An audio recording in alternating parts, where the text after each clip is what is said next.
আল্লাহ রাব্বুল আলামিন কোরআনে কারীমে আয়াত নাযিল করে জানিয়ে দিয়েছেন, কুল লা আসআলুকুম আলাইহি আজরান ইল্লা আল মাওয়াদ্দাতা ফিল কুরবা। আল্লাহ রাব্বুল আলামিন ফরমান, মুহাম্মদ সাল্লাল্লাহু আলাইহি ওয়াসাল্লাম আপনি তাদেরকে বলে দিন যে আমি এই দাওয়াতের বিনিময়ে তোমাদের আমার হাল পরিবার পরিজনদের মহব্বত ভালোবাসা ব্যতীত আমি তোমাদের নিকটে কোনো প্রতিদান চাই না। আল্লাহ হাবিব সাল্লাল্লাহু আলাইহি ওয়াসাল্লামকে আমরা যেইভাবে মহব্বত করি, তার পরিবার বর্গের সদস্যদেরকে আমাদের সেইভাবে মহব্বত করা চাই। তাদের উপরে সম্মান, তাদের ইজ্জত এই দুনিয়াতে যেন বহাল থাকে কিয়ামত পর্যন্ত। শিয়া সম্প্রদায়ের লোকেরা আল্লাহর হাবিব সাল্লাল্লাহু আলাইহি ওয়াসাল্লামের পরিবার বর্গের উপরে তহমত দিয়েছে। তারা এই কথা পর্যন্ত বলেছে, কুখ্যাত রাফেজি এবং শিয়ারা আমরা তাদেরকে বন্ধু বানিয়ে নিয়েছি।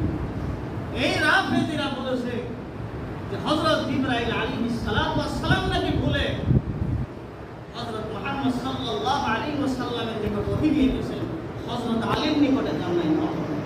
এমন আকীদা তারা লালন করে। তারা বলে যে জিবরাইল আলাইহিস সালাতু ওয়াস সালামকে আল্লাহ রাব্বুল আলামিন হযরত আলীর নিকটে পাঠিয়েছিলেন। কিন্তু জিবরাইল আলাইহিস সালাতু ওয়াস সালাম নাকি ভুলক্রমে মুহাম্মদ রাসূলুল্লাহ দো জাহানের বাদশা সরকারের দো আলমের নিকটে গিয়েছিলেন। নাউযুবিল্লাহ। আমরা তাদেরকে আজকে বন্ধু বানিয়ে নিয়েছি। আমি আপনি তাদের সাথে কাঁধে কাঁধ মিলিয়ে আজকে যুদ্ধের ঘোষণা দিয়েছি। কেননা এই ইরান কুখ্যাত ইসরায়েলের সাথে যারা যুদ্ধে লিপ্ত হয়েছে, আমি আপনি সকলেই চাই ইসরায়েল নামক রাষ্ট্র দুনিয়ার থেকে মুছে যাক, ঠিক কিনা বলেন?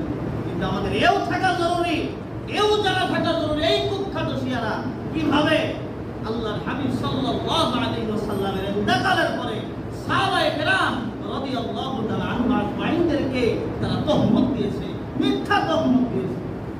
এখানে আল্লাহ রাব্বুল আলামিন আয়াত নাযিল করে জানিয়ে দিয়েছেন, রাদিয়াল্লাহু আনহুম ওয়া রাদু আন, আল্লাহ রাব্বুল আলামিন তাদের নিকটে রাজি, তারাও রব্বে কারীমের নিকটে রাজি। সুবহানাল্লাহ।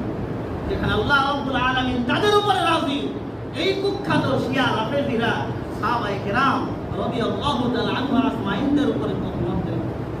তারা এই কথা পর্যন্ত বলে নবী আলাইহিস সালাতু ওয়াস সালামের ইন্তেকালের পরে সমস্ত সাহাবায়ে কেরাম নাকি মুরতাদ হয়ে গেছেন। আল্লাহ হাবিব সাল্লাল্লাহু আলাইহি ওয়াসাল্লাম তার জীবদ্দশাতে আমাদেরকে ওসিয়ত করে গিয়েছেন, তোমরা আমার কোন সাহাবায়ে কেরাম রাদিয়াল্লাহু তাআলা আনহুম আজমাইনদের তোমরা গালি দিও না, তোমরা সমালোচনা করো না। মুহাম্মদুর রাসূলুল্লাহ সাল্লাল্লাহু আলাইহি ওয়াসাল্লাম এই উম্মতদেরকে এই ওসিয়ত দিয়ে গেলেন। আর এই উম্মতের একদল লোকেরা সাহাবায়ে